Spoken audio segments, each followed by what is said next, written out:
Well, last week I shared with you a startling realization. It's a painful trend, to be honest. Every Sunday that I've preached in 2019, it has snowed.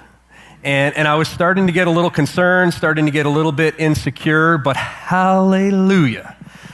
No snow today. I know the sun's not really shining, but I'll take it. Man, how many of you guys are thankful no snow today? Next thing you know, it'll be June and we'll be skiing. Anyway, it's great. But if you're visiting with us today, if today is your first time, or if maybe last week you missed last week and you don't really understand the context of where we've been, last week we began looking into the memoirs of a blind man named Bartimaeus. And his story, his memoirs are found in the book of Mark, which is the second book in the New Testament. It's one of four books that we refer to as the Gospels, the accounts that chronicle the life, the ministry, the death, and the resurrection of Jesus. And specifically, we looked into the book of Mark, chapter 10, where we found the memoirs of a blind man, and we found them as Jesus is making his way to Jerusalem. He's heading to Jerusalem. He's heading with purpose towards Jerusalem because he's heading to the cross.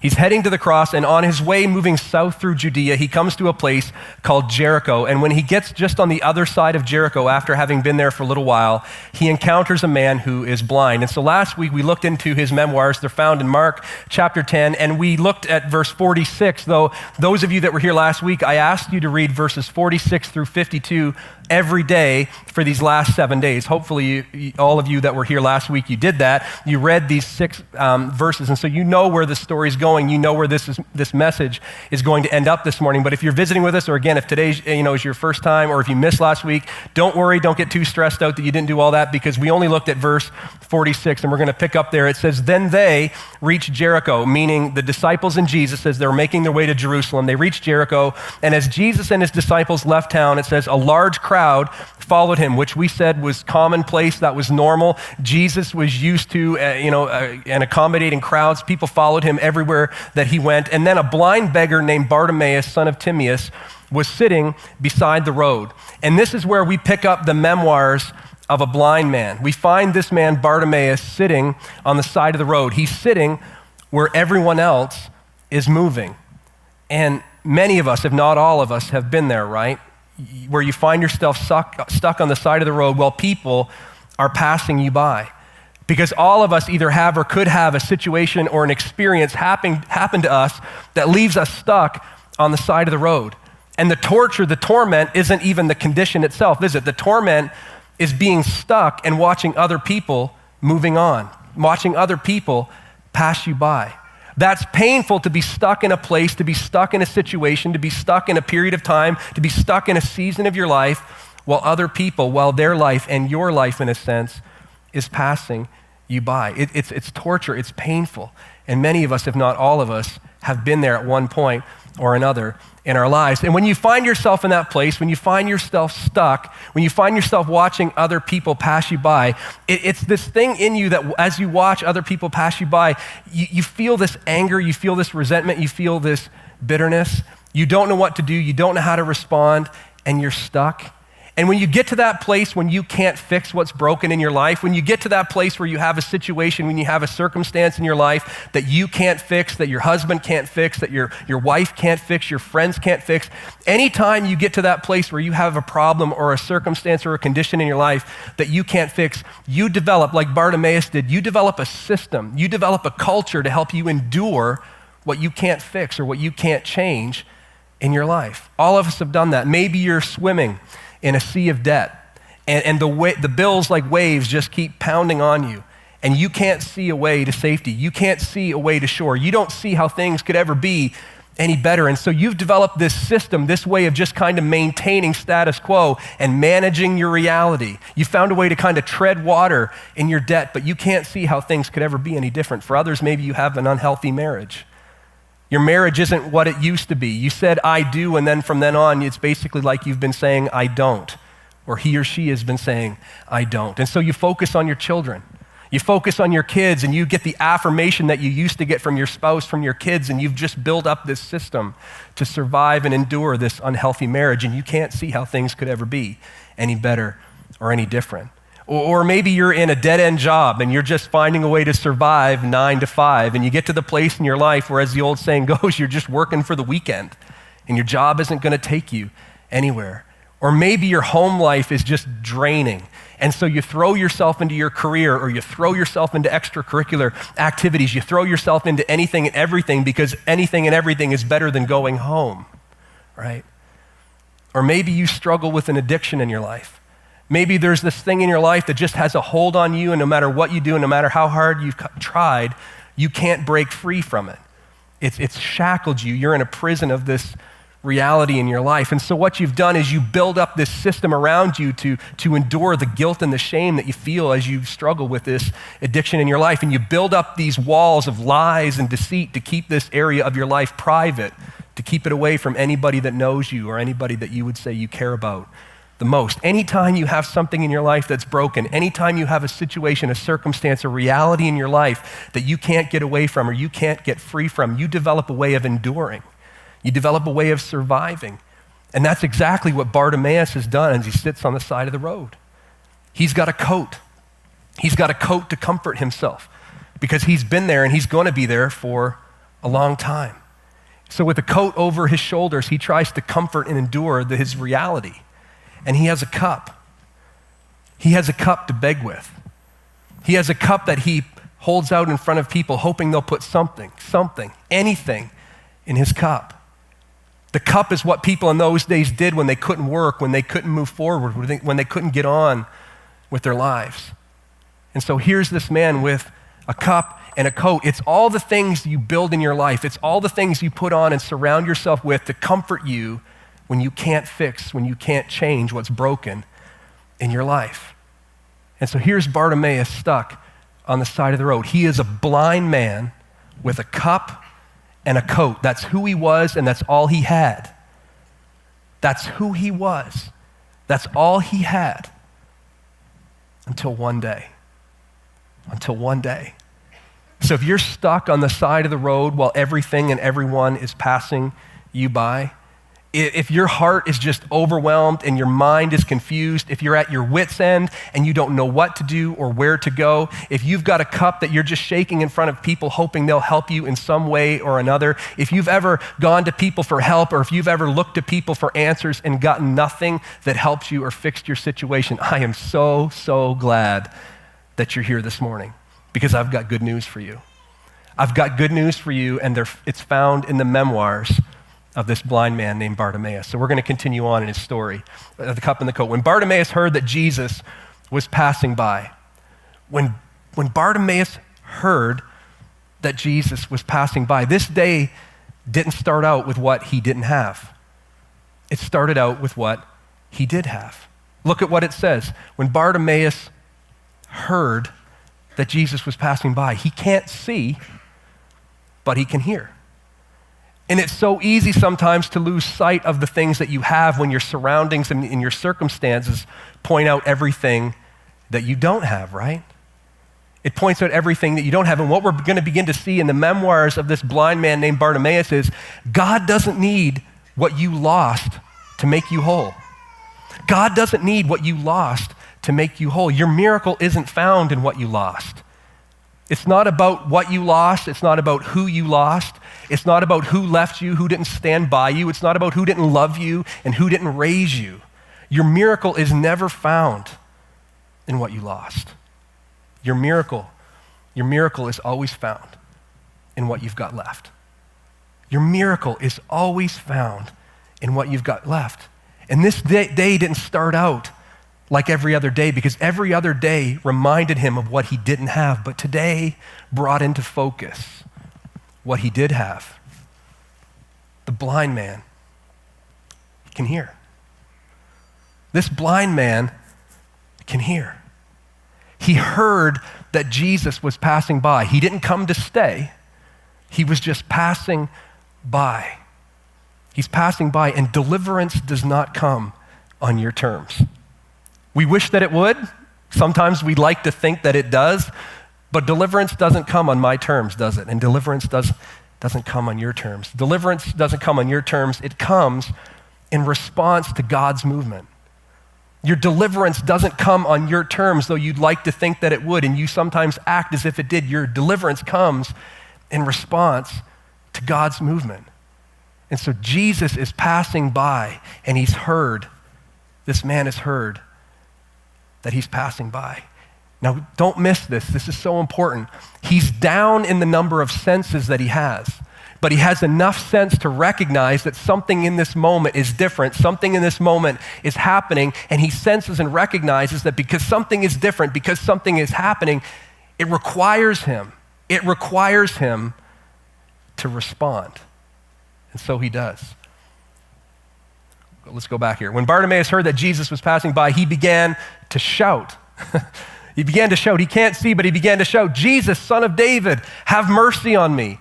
And this is so interesting. He says Jesus, but then he says Son of David, which is an odd phrase. You might wonder, what does that mean? It's a reference to genealogy for sure, okay? It's a reference that Jesus comes from the genealogy of David. You know the story of David and Goliath, many of you? That's a genealogy thing, but it's also, this is interesting, it's a messianic title. And you have to remember that this man, Bartimaeus, has been sitting on the side of the road for a long time, and though he can't see anything, he's heard the conversations that people have had as they've passed him by day after day after day. He's heard the stories firsthand of this person named Jesus, this person who was fulfilling prophecies that were found in what we would call the Old Testament scriptures. That Jesus has embodied these prophecies, that Jesus isn't just some prophet, he's the Messiah. And so here's this man, though he can't see, he has the sense to recognize that the presence of Jesus, the Messiah, is surrounded him. And it causes him to respond. And so he shouts at the top of his lungs, "Jesus, Jesus, Jesus, Son of David." And then the people, as you said, "Be quiet. Be quiet," many of the people yelled at him. Be quiet? I mean, you know that you're on the right track in your pursuit of Jesus. If you're pursuing Jesus, you know you're on the right track when you tick people off, okay? You know you're on the right track when you get to the place in your pursuit where people criticize or condemn your pursuit. And that's easy to ignore when it's people you don't know or people you don't care about. But what happens when in pursuit of your faith, in pursuit of Jesus, you're all of a sudden criticized by someone you love, by someone you care about? What happens when in your pursuit of Jesus, you're criticized or you're condemned by a coworker? When you're criticized or put down because of your pursuit of Jesus by a friend, by a spouse, by a parent? And all of a sudden, the temptation to quiet that pursuit, it's almost impossible to ignore. But in this moment, we find Bartimaeus in this really powerful place. It's a powerful place that I hope that every single one of us in this room gets to. It's the place where you sense that you're in the presence of Jesus and you become bold. You become bold, empowered in your response. The people are telling him to be quiet and they yelled at him, but he only shouted louder, "Son of David, have mercy on me." They're quiet. No, Son of David. He yells at the top of his lungs, "Son of David, Jesus, have mercy on me." Oh, that we would get to that place. Because so many of us have become docile in our dysfunction. And so many of us in this room this morning, and for those of us that are watching online, so many of us we've just built these systems to support us. We've built up props for our pain. Many of us, if not all of us, at one point in our lives have gotten to the place where we've just resigned ourselves to our reality. And in turn, we've lost this sense that the presence of Jesus is in our presence. That we've lost this ability to hear through the fog and through the fear and through all the people that we think are telling us to be quiet. We've lost that. But Bartimaeus, this blind man can hear. And this blind man can shout. I mean, what do the Memoirs say? He can't see, but he can hear. And he can't see, but he can shout. So what that means, what that tells us through his memoirs this morning is that in order to get out of your situation, in order to get out of your reality, in order for you to break free from your circumstance, what that means is you have to use everything you've got against everything you don't. You've got to use everything that you've got against everything that you don't. And when he did, Jesus stopped. When he did, Jesus stood still. When Jesus heard him, he stopped. That means you've got to do something. You've got to do something. That means in order to, you can't just continue to build up systems of survival. You can't continue to just maintain status quo and resign yourself that this is as good as my life is going to be and just accept it and try to figure out a way to live within it. In order for you to break free and break through and get beyond, you have to respond in such a way that causes Jesus to stop. And this is where many of us, especially those of us that would call ourselves Christians, this is where we struggle. Because many of us that struggle, many of us that would call ourselves Christians, we think that because we believe that things should just work out. That because we believe, because we have faith, because we believe in Jesus, that somehow he should be the one to act and remove and take these things in my life away or make this situation better. But more often than not, if not always, it's the exact opposite. It's our belief that causes us to act. It's our belief that causes us to respond. And because we sense that we're in the presence of Jesus, it causes us to respond in kind and to act. But maybe that's why you're struggling. And maybe that's why you're to the place where you're not even sure you believe anymore, because you believed. And because he didn't act or do the things that you thought he should do, you've gotten to the place where you've just stopped believing. And here's Bartimaeus, who's a blind man. Did he cause his blindness? I don't know. We don't know. The memoirs don't tell us. Maybe he did. Maybe he did something foolish. Maybe, he had an accident. We don't know. But it doesn't matter, does it? What matters is that he sensed that he was in the presence of the Son of David, the Messiah, and he responded appropriately, and because he did, Jesus stopped, which is good news for you and it's good news for me, because what that means is maybe you did cause your circumstance to be what it is. Maybe it's because of something that you did or something that you didn't do that's caused you to be where you are. Or maybe it's not your fault at all. Maybe it's the fault of someone else. Maybe someone else acted or didn't act in such a way that caused you to end up where you are. Or maybe it's just the reality that life is life sometimes and life just leaves you stuck on the side of the road. Whatever caused you to be where you are, the good news is it doesn't matter.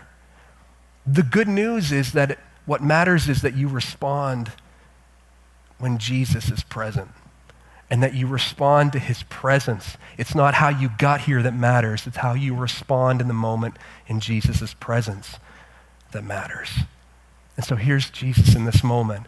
He stopped because this crying blind man has gotten his attention. If you can see and read between the lines of these memoirs, it's almost like you can see in your mind's eye this blind man sitting there crying, saying to himself, oh, how amazing it is that this man would stop for a man like me. Imagine in this moment where people day after day after day have passed him by, and all of a sudden this one man, the Son of David, the Messiah, has stopped. He could have kept moving on. He could have kept going on. He could have went after those healthy people. He could have continued walking with those holy people. He could have continued on down the road as everybody else has with smarter, more intelligent people, people that are whole. But oh, that he would stop for someone like me. And in this moment, in my mind's eye, see him crying, not because he's been healed. He has no idea if he ever will be well or healed. He finds himself in this moment crying, not because he's been made whole, but because Jesus has stopped for him, and no one in his life has ever stopped. They've just passed him by and dropped things in his cup. Because whether he caused his blindness or not, to the people that passed him by, it was his fault. See, Bartimaeus was sitting in a culture, literally and figuratively, he was sitting in a culture that believed that sickness, they connected sickness to sin. That the people in his day believed that it was either sin in his life or sin in the life of his parents that had caused him to be blind. And so though they might drop some things in his cup, $1 or $2 in his cup, they believed that he had it coming to him. But not Jesus. Jesus stopped when his whole life had been about people passing him by.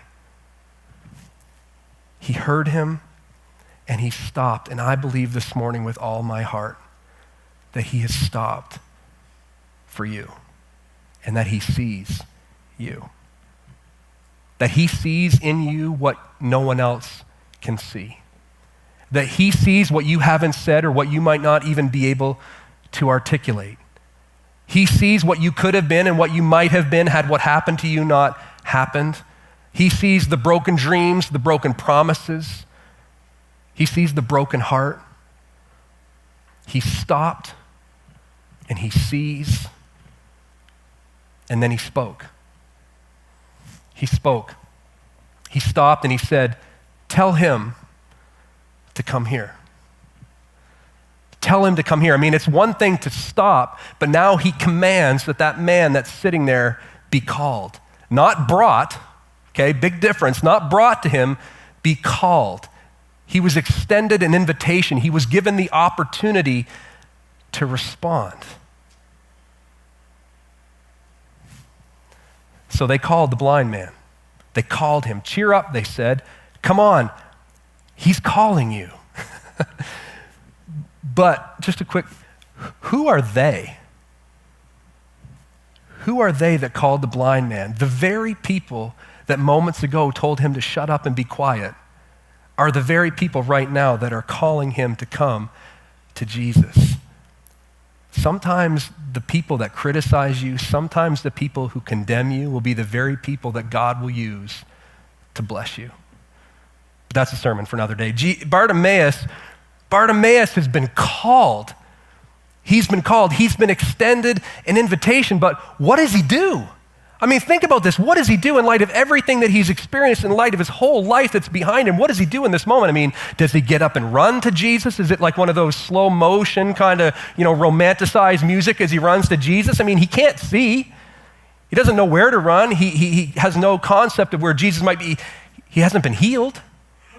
He has no idea how his story ends, but what he does know, I guarantee you what he knows in light of his whole experience is he knows that to respond to this invitation, to respond to this call of Jesus, it's going to require him to do something. It's going to require him to do something. Because again, remember, this man's whole life, he's been sitting beside the side of the road while people day after day have passed him by. And he's heard the stories not only of Jesus, but he's heard the stories of the people that Jesus has called. He's heard the stories firsthand of how Jesus called other people to follow him. And in order for them to follow him, they had to let go of everything they knew. That Jesus called fishermen and they had to let go of their fishing nets. That there were those that had to leave lucrative gigs as tax collectors in order to follow Jesus. So Bartimaeus knows intuitively that in this moment, for me to respond to this call that Jesus is calling me to, I have to let go of everything that I know. I have to let go of everything that I've built around me to survive my reality. I've got to let go of the props that I've built up to support my pain. I've got to let go of my coat. And I've got to let go of my cup. I mean, it's one thing to be called, but it's another thing to not know what I'm being called to. I'm not being called to something. I'm not given a proposal. It's not like, hey, leave that and come get this. It's just an invitation. And so, yeah, I would like to say yes, but now everything that I've known is being compromised by his call. And if I say yes to his call, I've got to say no to my coat. And I have to say no to my cup. And so fear sets in, just like it does for you, and just like it does for me. Because isn't it true that many of us would rather live in an unhealthy situation than step into the unknown, right? Many of us would rather stay in this unhealthy reality than step into the unknown. And for many of us, though we would call ourselves Christians, that's where we struggle, because it's terrifying to step into what we don't know, and so we'd rather stay where things are. And for others of you, that's why you're not willing to jump in and pursue Jesus and follow Jesus, because there's something, regardless of what side of the fence you're on, there's something in most of us, if not all of us, that recognizes in order to experience God, it requires me to do something, to say no to something, to say yes to something, to let go of something, to confess something. And I'm terrified of what that might cost me. And so I'd rather stay stuck on the side of the road in this unhealthy situation, in this unhealthy circumstance, in this unhealthy reality. I would rather stay stuck here on the side of the road. It's not that I don't believe. It's just I'm terrified of what that unknown could cost me. And here's Bartimaeus. He's stuck between everything that he's known and knowing what the call could cost him, but not knowing what he's being called to. It's like, I want to say yes, but I don't know if I can let go of everything I've built. I've built this life. I've learned how to manage my reality. I've learned how to kind of eke my way and endure my way through this life. And if I let go of all this, I have no idea what's going to happen. I know he's calling me, but I'm terrified. I know he's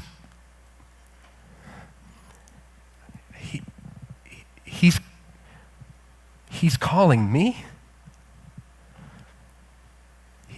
He's calling me. Jesus, the Son of David, the Messiah, is calling me. My whole life has been this cup and this coat, but he's calling me.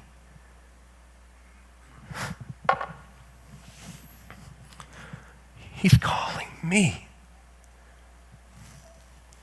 Bartimaeus threw aside his coat and he jumped up and he came to Jesus and what do you want me to do for you? Jesus asked. My rabbi, the blind man, said, I want to see.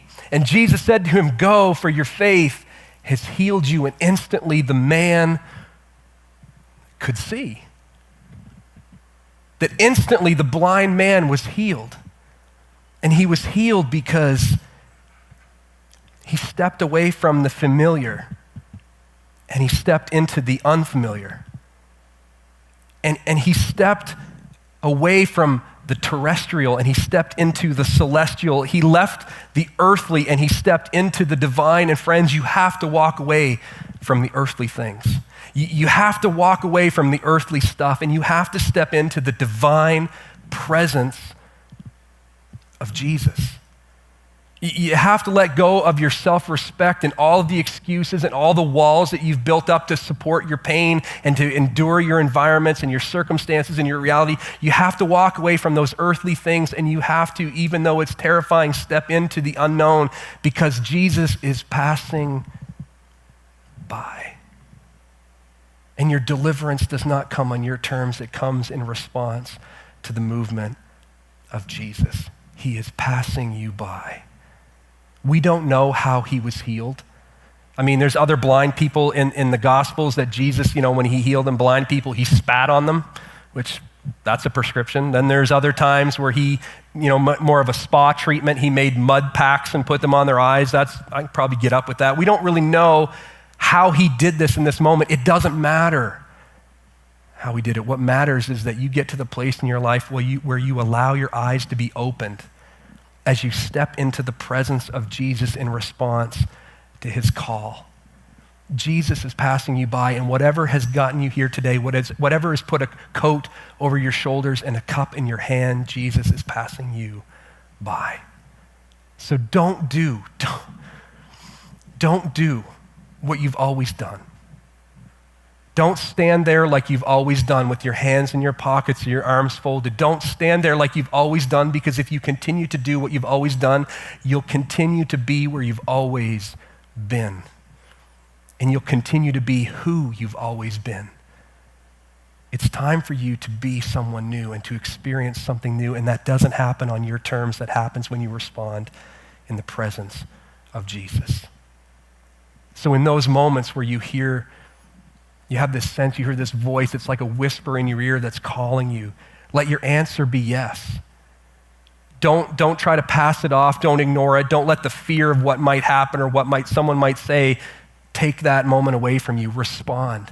When you come into moments like this, when you come into church and we sing songs of praise, don't stand there.